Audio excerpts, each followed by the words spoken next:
Speaking of making scenes, hey, oh, that's probably pretty loud. There we go. Anyway, speaking of making scenes, apparently the BRB screen doesn't have audio input capture, or at least it didn't.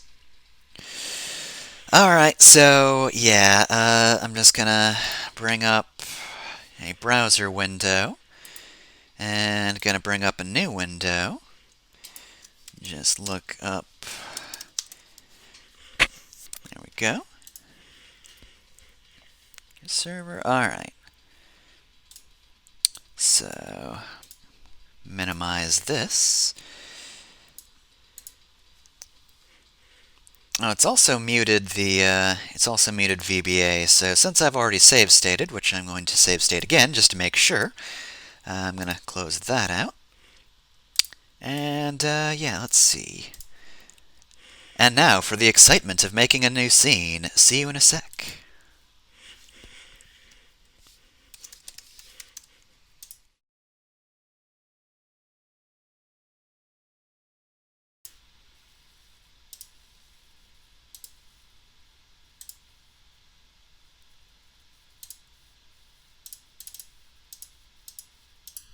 Okay, there we go. Oh, except it's still very loud.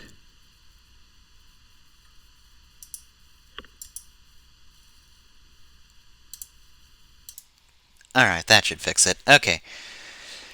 So yeah, my audio and window capture.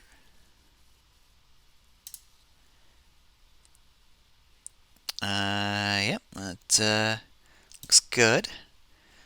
Let me just, let's see, transform, center to screen, and let's see, transform, fit to screen. There we go.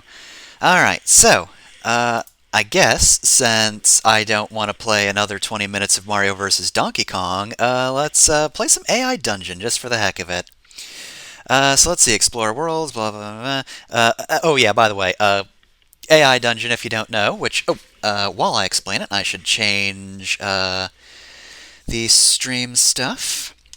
AI Dungeon is basically just a fucking AI generated like text-based adventure game. Title Mario vs. Not Donkey Kong. Category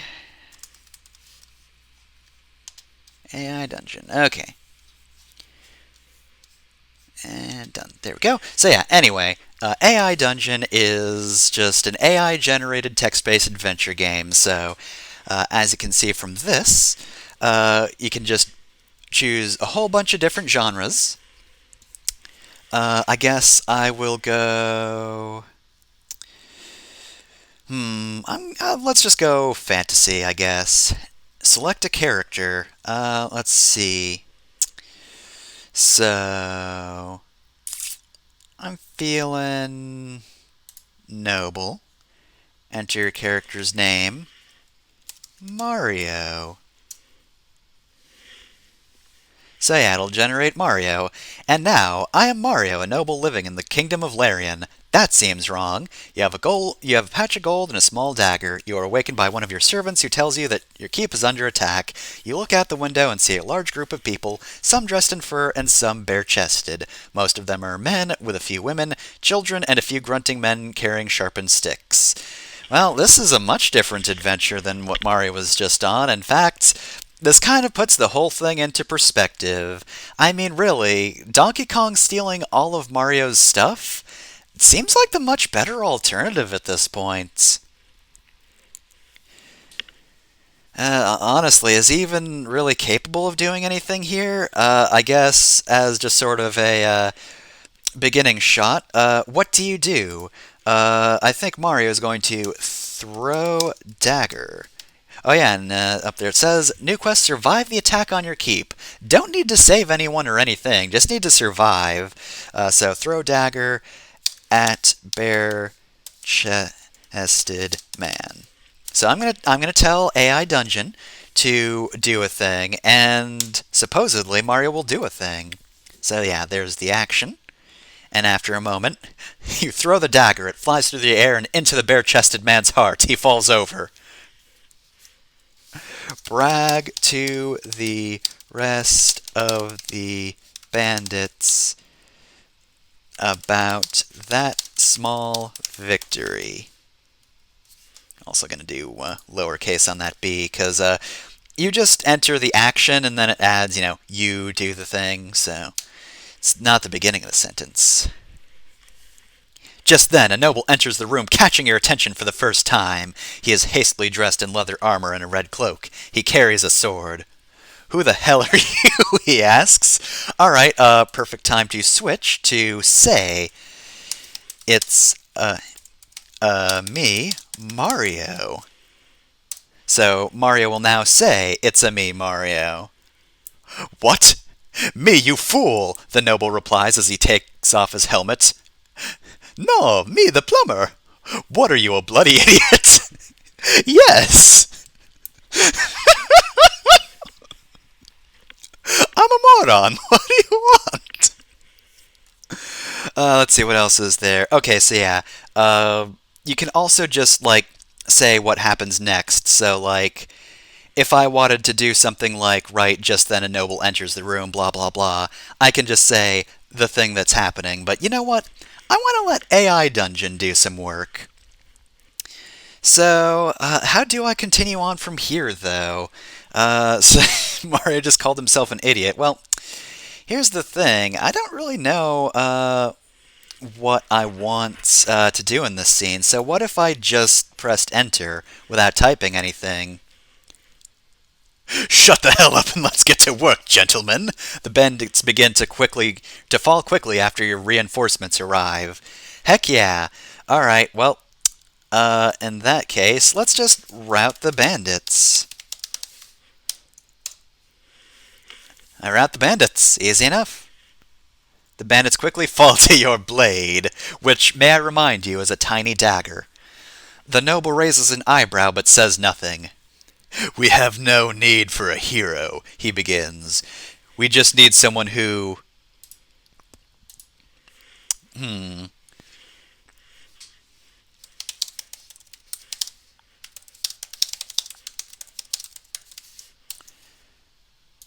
Let's capitalize that. The other mercenaries look at you uncomfortably. The noble chuckles.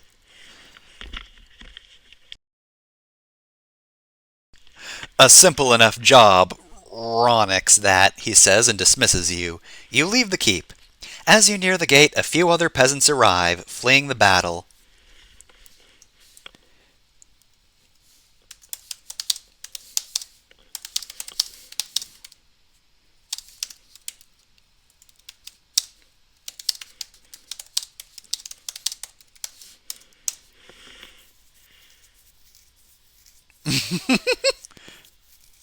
One of the peasants raises his hand. The others nod. One of them, an older woman with a wizened face, scolds you. You should know better than to talk in front of the noble.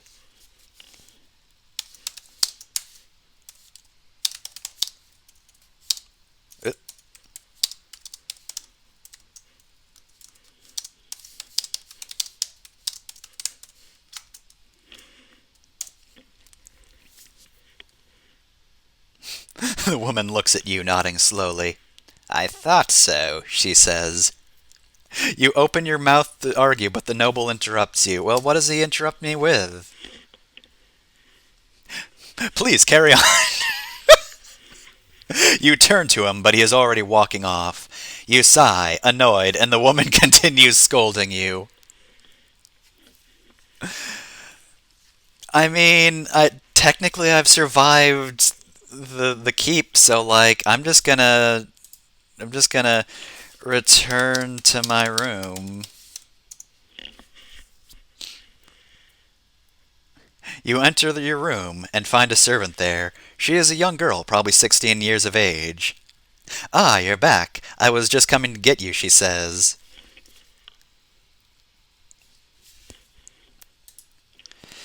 Well, I mean, we survived. Oh,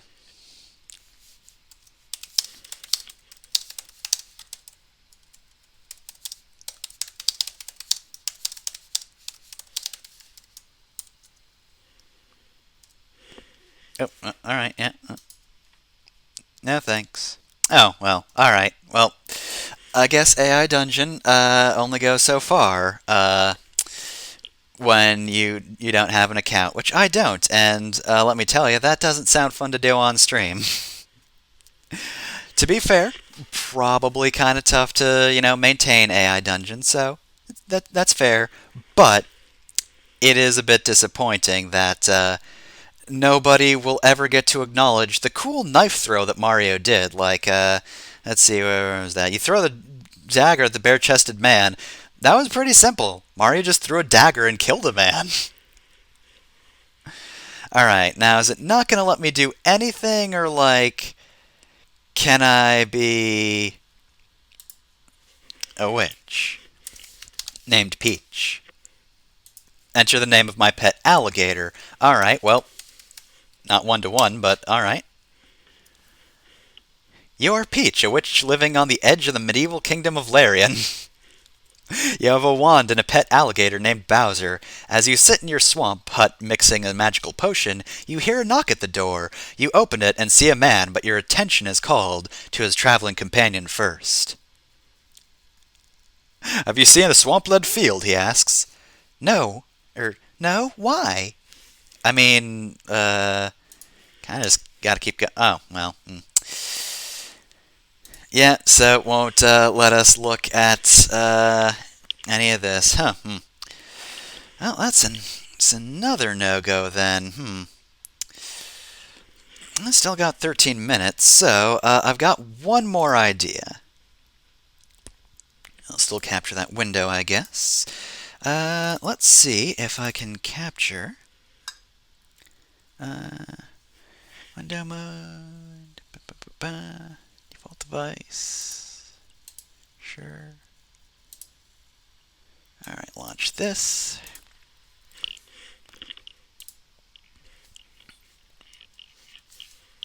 Just...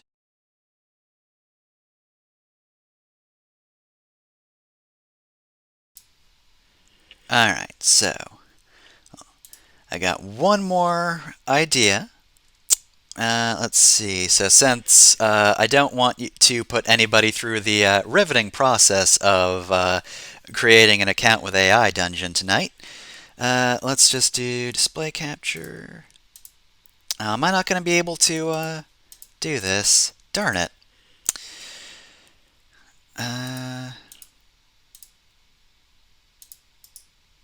Okay, well, I'll remove that. I'm going to do this.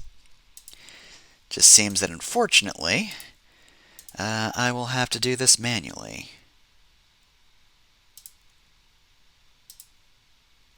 Oh, there we go. That was the problem. Okay, don't capture cursor.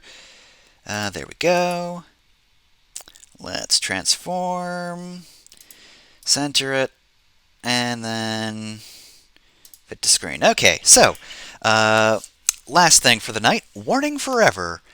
Warning Forever is a neat little freeware shmup where basically you just keep fighting the same boss. There's just one boss we gotta fight, so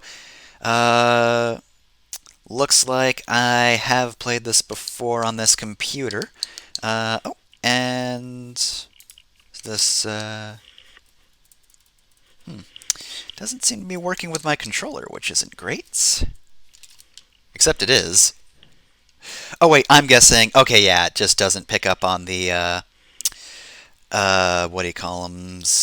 Yeah, I have to use the control stick, not the D-pad. See, I think this should have the options I usually use. Let's see. So BGM mode, score reset, stage replay, game mode custom. Okay, infinity time, normal timer, 9 ships. Alright, so yeah, that's what I usually do. So yes, I'm going to have 9 lives for this. So yeah, let's get started. Let's show off... oh wait. I forgot to change the title of the game. Oh well, that's fine, because we're just going to fight one boss. I might not... Actually, you know what? Yeah, you just kill me real quick while I change the title of the screen.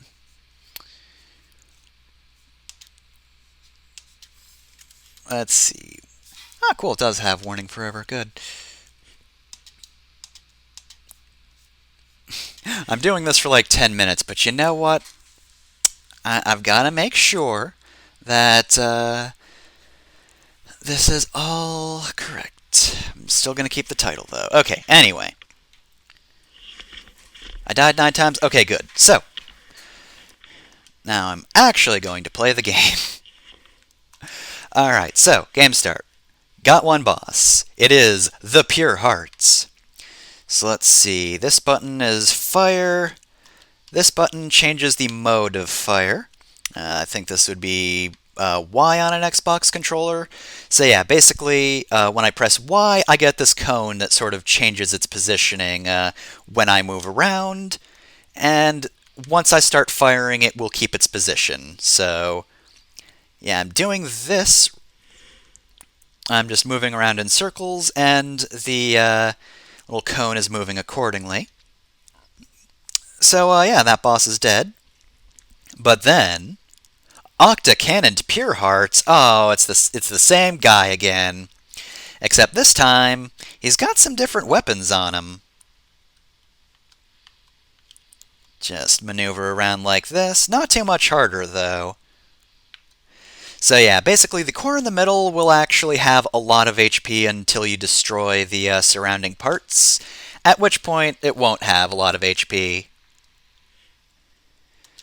Alright, and then Boss 3, Twin Forced Pure Heart.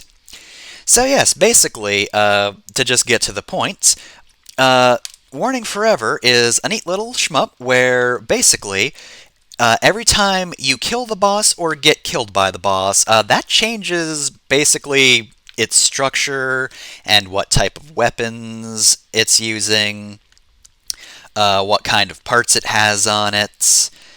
So yeah, it is pretty much just adaptive in both directions, both depending on how well and how poorly you play. It all makes it tougher in some capacity. The Wide Attacker. Alright, so yeah, now you've got bigger wings.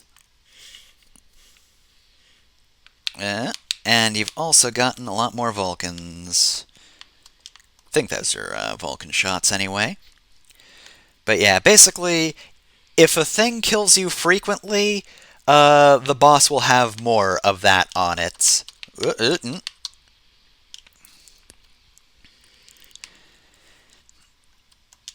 And I think if you kill a thing quickly enough, it'll sort of try to make up for that deficiency. Ah, missiles. Missiles are surprisingly difficult to dodge. You probably want to take them out. Honestly, best way to go about this game, if you're at the point where you're pretty sure you're about to die, just aim for, like, whatever you usually have the least amount of trouble with. Like, typically, I'd go for the orbs if I knew I was going to die, and also, yeah, you can get your shot to spread wide like this. But, yeah, typically, I find the orbs a little easier to dodge than most other things. That won't be true forever. Octa-Beamed Wide Attacker. Oh, it has lasers now, does it? Yep, okay, so yeah, lasers. Lasers are tricky because they force you in a certain position. Of course, they're not too bad on this one. Also, the advantage of the missiles is that you can blow those up as well, unlike the Vulcan shot or the orbs. Of course, if you've got a lot of missiles coming at you, they can be tricky to dodge. Oh yeah, and like, the outside bits of the ship will always have, like, the least amount of HP, but if you if you manage to destroy some of the inner parts, it will take out some of the outer parts as well. So, like, if I aim for this, if I aim for the leg right here, that'll destroy some of the farther out parts of the ship. So if you're smart about things, you can aim for the parts that have, just barely not enough HP to weather a pretty good attack, and sort of just chain a whole bunch of explosions together. Just maximize damage as much as you can, though it's pretty much never worthwhile going after the core first and foremost, because then you'll just have a whole lot of parts firing at you constantly. Yeah, like here, I could sort of move in for the core if I were to do a little something like this. But without destroying some of the other parts, the core's actually got a lot of HP. Though, actually, it might be early enough that I can destroy the core, like right now, and get away with it. Oh, dang it. Yep, there's first death.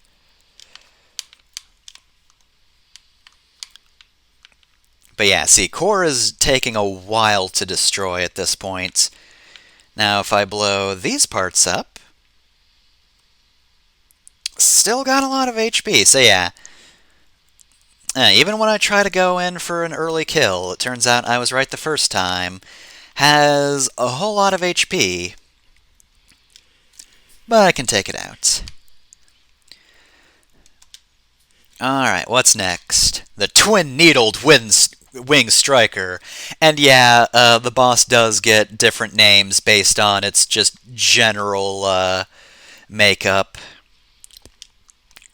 Oh, it's also good to note you can like push the ship back if you blow up a part of it, which can be very helpful. But anyway, yeah, naming conventions. All the names are great. It doesn't have like the most names ever. You'll probably see some repeated between playthroughs, because like there's a lot of variation in this game, and I like it for that. But like, it's not limitless. Just has a lot of options. There we go.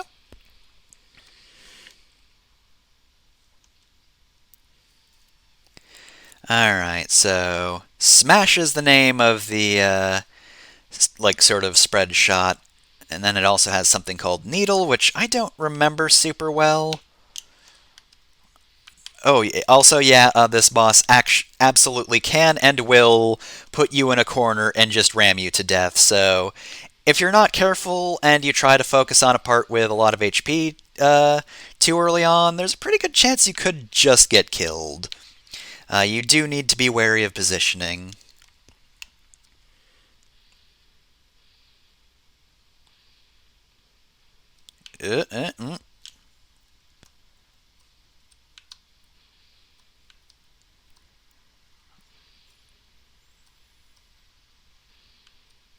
Alright, and so long. Alright, what next? Hexaforced Wing Striker. And I'm just going to start firing now because he big. He very big. Probably about at the point where I'm just going to take a whole lot of deaths in a row. And oh yeah, when a part is glowing like that, it's temporarily invincible, so focus on something else, and dang, yeah, I'm taking a whole lot of deaths. That's fine. So I was going over the options earlier. I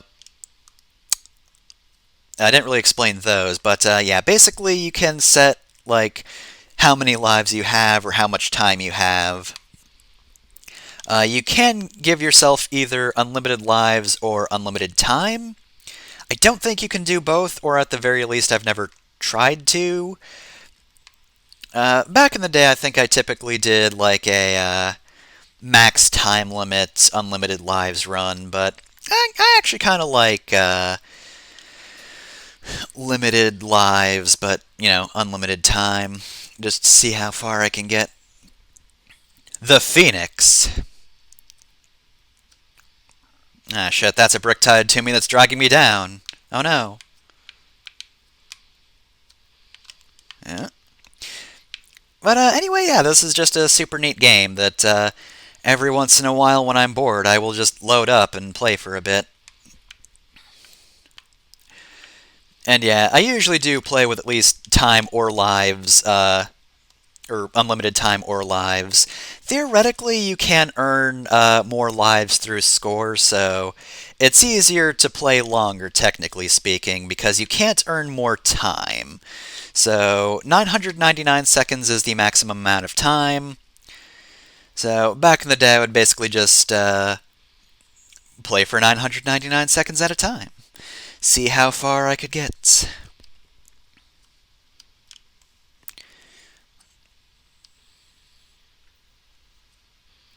Alright, there we go.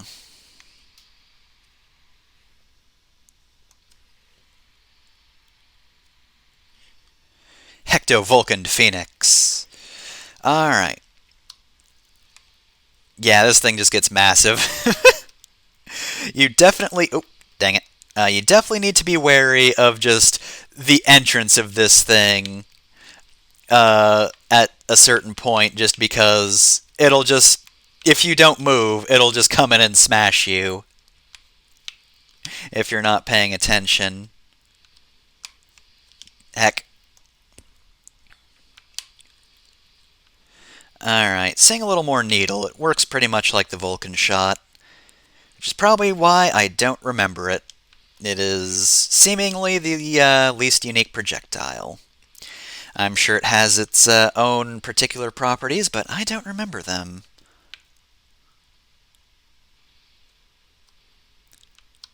Eh?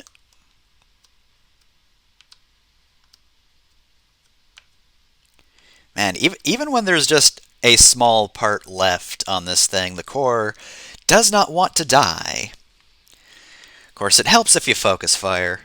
You can let your shots go wide like this and get a very uh, sometimes helpful spread, but usually it's better to just focus your shots.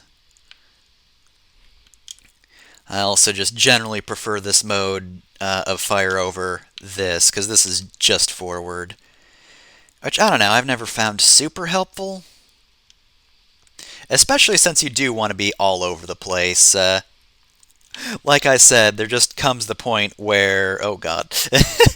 There just comes the point where you just don't want to be at the bottom. You will die. I only have 2 left. See, now this is the part where it's like an actual bullet hell. It just slowly becomes more and more Danmaku over time. Or Toho-style Danmaku. I should mention, I'm not very good at shmups. I do enjoy this one because of how the game works, but yeah, I'm usually pretty bad at them. Oh, and that's it. Okay. Honestly, my curse with shmups is I get worse at them the more I play. Why is that not inputting? There we go, okay. But yeah, like, oh, what's the game called? It's Astabreed, I think? I played that way back when. I liked it well enough, and I got to the penultimate boss on my first playthrough of the game. And then, when I tried to play the game again, I just did awful. I think I got stuck on, like, the first or second boss on my second attempt. And, let's see, there's that one game, Hydra, which is, like, a really aesthetically cool shmup, but the creator of the game very much believes in, having very difficult games, which is why I don't play much of his work. Slowbeef's big into them, but yeah, like, I myself don't play his games because they're very punishing. Very well made, at least, but yeah, he has a game called Hydra, and it's a shmup with limited saves, so you pretty much have to choose when you want to drop those. because there is a good chance you might need to save later. But yeah, like in Hydra, had a really good first run. Decided not to save before one of the stages because, it's a decently long game. Got a game over, had to restart, could not pass the first boss again. Just could not. So yeah, I want to like shmups, but I just do not have the focus for them. I'd say I tunnel vision pretty hard, but like, some of the thing about bullet hells typically is that you really shouldn't be paying attention to the whole screen. You really need to pay more attention to just what is directly around you. But unfortunately, I'm not really good at that either. I don't have the kind of tunnel vision that would help me in those situations, but yeah, just aesthetically, shmups are always really cool, but I just get progressively worse at them the more I play them. Which is probably why I like Warning Forever, because like, you know, it's a progressively made game. Like, depending on what you do, it ends up differently. So like, I can't get progressively worse at a game that is technically different every time. Even if it's only a little different every time. I can make actual progress without just getting stuck at the first fucking boss for unknown reasons. But yeah, anyway, that's about it for Warning Forever. Uh, I might play this on stream again at some point if I need any filler, because, like I said, Warning Forever is one of my favorite games to just play out of the blue. I can just drop in, play for a bit, and I'm fine. It is the perfect game for that sort of thing. But yeah, other than that, this was mostly a Mario vs. Donkey Kong stream, and oh boy. I left that first session like, oh man, this game is actually really fun still. I'm going to play more of it. And then every session after that has just been, why did I play more Mario vs. Donkey Kong? I am now soul-bound to complete it, or Mario will kick my ass. But I did have fun with it today, is the thing.